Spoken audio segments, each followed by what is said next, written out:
আচ্ছা, আমরা তাহলে ইয়াতে যাই।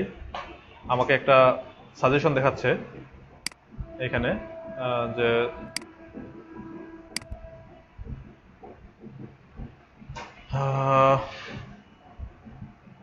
এই পোস্টটা বলছে SEO vanilla's post is performing better than 95% of other post on that page. এই পেজের মধ্যে আদার যে পোস্টগুলো আছে তার থেকে এটা ভালো পারফর্ম করতেছে, এই জন্য এটাকে মানে বুস্ট দেওয়ার জন্য সাজেশন দেখাচ্ছে আর কি। তাছাড়া আমি অন্যান্য পেজে ঢুকে মানে পেজের অন্যান্য পোস্টগুলো ঢুকে আমি বুস্ট মারতে পারি, ঠিক আছে? এটা আমি করি, বুস্ট মারি। এখানে এখানে বুস্ট ক্লিক করলেও হয়। হ্যাঁ,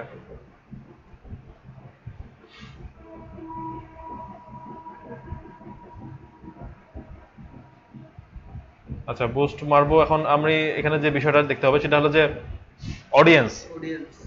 তুমি টার্গেট অডিয়েন্স সিলেক্ট করতে পারো, people who like this page. তাহলে মাত্র শুধুমাত্র যারা এই পেজে লাইক দিয়েছে তাদের কাছে যাবে। আচ্ছা, people who like this page and their friend, এই পেজে যারা লাইক দিচ্ছে এবং তাদের ফ্রেন্ড যাবে। অথবা the people who choose through targeting, বা টার্গেট করে দেওয়া যায়, স্পেসিফিক পিপলকে টার্গেট করে দেওয়া যায়, ঠিক আছে? আমি এটা দিলাম, মনে করো যে ও টার্গেটিং দিয়ে আমার অ্যাডভার্ট কম আসছিল, আমি এটা দিই people who like this page and their friend. এটা মানে টার্গেটিং দিয়ে আমার খুব একটা ইয়ে আসেনি, মানে অ্যাডভার্ট আসেনি, মানে বেশি পিপল রিচ হয়নি, অল্প রিচ হয়েছে। আমি $1 বাজেট দিলাম, দিয়ে দিলাম যে পিপল যেটা আমার পেজে লাইক দিছে এবং যারা তাদের ফ্রেন্ডদেরকে রিচ করাবে। হ্যাঁ, এখানে দেখা যাচ্ছে estimated people reach, estimated reach দেখাচ্ছে তোমার হলো যে 350 থেকে 920 হবে, কিন্তু অ্যাকচুয়ালি 2-3 হাজার পার হয়ে যাবে। হ্যাঁ, এটা মিনিমাম হবে আর কি। এতগুলো পিপল ডিউরেশন হচ্ছে একদিনের জন্য, তাহলে একদিনের জন্য $1, 7 দিন দিলে তাহলে $7 যাবে।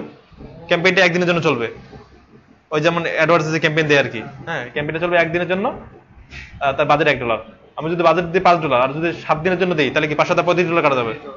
হ্যাঁ, ক্যাম্পেইনগুলো এইভাবে চলে, কিন্তু যেগুলো দেখবে স্পন্সর্ড ওরা কিন্তু এইভাবে ক্যাম্পেইন দেয়। হ্যাঁ, আচ্ছা তারপর হলো যে অ্যাকাউন্ট, আমার মাস্টার কার্ড সিলেক্ট করা আছে, একটাই দেওয়া আছে মাস্টার কার্ড দেওয়া। হ্যাঁ, শুধু মাস্টার কার্ড আছে, আরো পেমেন্ট মেথড আমি দিতে পারি, আমার শুধু একটা পেমেন্ট মেথড দিচ্ছে, একটাই এনাফ। আচ্ছা, এবার আমি এখানে বুস্ট করে দিলাম, বুস্ট সাবমিটিং ইওর প্রমোশন।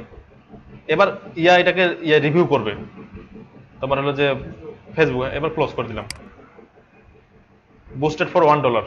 হ্যাঁ, $1 জন্য বুস্ট করা হয়েছে। এখন অনেকগুলো রিচ দেখো, রিচ আছে কত, 26 পিপল রিচ। কালকে দেখবো কতগুলো হয়, block how to approve block comment, এই পোস্টটা কালকে দেখবা যে কতগুলো রিচ হয়। এখন 26 আছে, তো কালকে দেখবা লাইভ দেখতে পাবা। আচ্ছা, আরেকটা বিষয় বলি, সেটা হলো যে মানে এই বুস্ট দেওয়ার কিন্তু উপযুক্ত একটা টাইম আছে।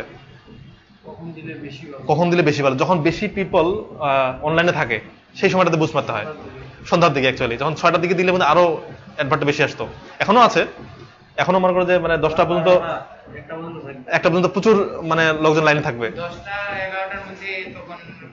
হ্যাঁ, বেশি থাকে। হ্যাঁ, 6টা থেকে 10টা, 6টার সময় যদি দেই তাহলে এই সময়টাতে প্রচুর রিচ হবে কিন্তু, ঠিক আছে? এটা কিন্তু টাইম একটা মানে বাংলাদেশের প্রেক্ষিতে আর কি। এবং সকালে যদি দাও 9টার মধ্যে যদি দাও, ওই সময়টাতে কিন্তু ভালো একটা রিচ পাওয়া যায়। সকালে উঠে 8টাতে দিয়ে দিলা, 10টা 12টার মধ্যে কিন্তু ভালো মানে অনলাইনে থাকবে পিপল। হ্যাঁ, তো এইভাবে করে মোটামুটি বুস্ট দিতে। আরেকটা বিষয় লক্ষ্য করতে, সেটা হলো যে ইমেজ যদি আমরা বুস্ট করি, সেক্ষেত্রে ইমেজের টেক্সট যদি 20% বেশি থাকে তাহলে কিন্তু নিবে না। আমি আমার ইয়াটা বুস্ট মারছিলাম, আমার যে মানে যে আমার যে $1,000 যে প্রজেক্টটা, এটা তোমার হচ্ছে বুস্ট মারছিলাম, তো এটা তো অনেকগুলো টেক্সট, প্রায় 80% টেক্সট, ওই জন্য বুস্ট নেই। হ্যাঁ, পরে হ্যাঁ ট্যাগ না, টেক্সট। হ্যাঁ, টেক্সট মানে একটা ইমেজ দিলাম আমি, ইমেজে যদি 20%-এর উপরে টেক্সট থাকে তাহলে এটা বুস্ট নিবে না, ওরা রিভিউ করে দিবে না। এটা কিন্তু ওরা রিভিউ করবে, এখনো কিন্তু বুস্ট হয়নি, হয়তো খুব দ্রুতই রিভিউ করে তারা এটা রিচ করা শুরু করবে। হ্যাঁ, ওরা এখন এই ভিডিওটা দেখবে, রিভিউ করবে, রিভিউ করে বুস্ট করা শুরু করবে। হ্যাঁ, তো এগুলো বিষয় মোটামুটি ফেসবুকের অ্যাডভার্টাইজ দেওয়ার জন্য ইয়া করে। তুমি ঢাকায় যারা ফেসবুকে অ্যাডভার্টাইজ দিতে পারে ভালো, এরাও কিন্তু ডিমান্ড দেয়, এদেরও ডিমান্ড আছে। কারণ অনেকগুলো পেজের অ্যাডমিন বানাই দিচ্ছে, তোমাকে বলেছে করে অ্যাডভার্টাইজ দাও এবং টার্গেট পিপল, টার্গেট কান্ট্রি এভাবে করে সিলেক্ট করে, এটা কিন্তু একটা কাজ, এটা কিন্তু সবাই পারবে না। এটাও কিন্তু ওই যে বড় বড় কোম্পানিগুলো, যেমন বেশি করে ই কমার্স সাইট, মানে হাজার হাজার ই কমার্স সাইট। হ্যাঁ, হাজার, আরে আরাফাতের একটা ই কমার্স সাইট আছে, ওর বউ একটা মানে বুটিক নিয়ে ব্যবসা করে। হ্যাঁ, লোকাল একটা ই কমার্স সাইট। হ্যাঁ, মানে পেজ আছে আর কি, আর পেজ দিয়ে বিজনেস করে, সাইট দরকার নেই।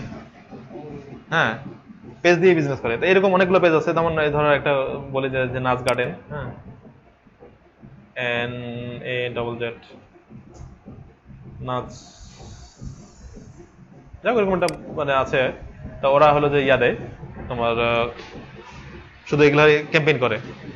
তোমাকে তো বললাম যে $10 বা $5 বুস্ট দিলা, 1 লাখ রিচ হলো, তার মধ্যে তোমার 1000 সেল হলো, 1000 সেল হলে পার পিস 100 টাকা করে যদি লাভ হয়, তাহলে 10,000, খরচ হলো 500। ঠিক আছে, এরকম হচ্ছে নিয়মটা। ঠিক আছে, আমি এটা ক্লোজ করতেছি।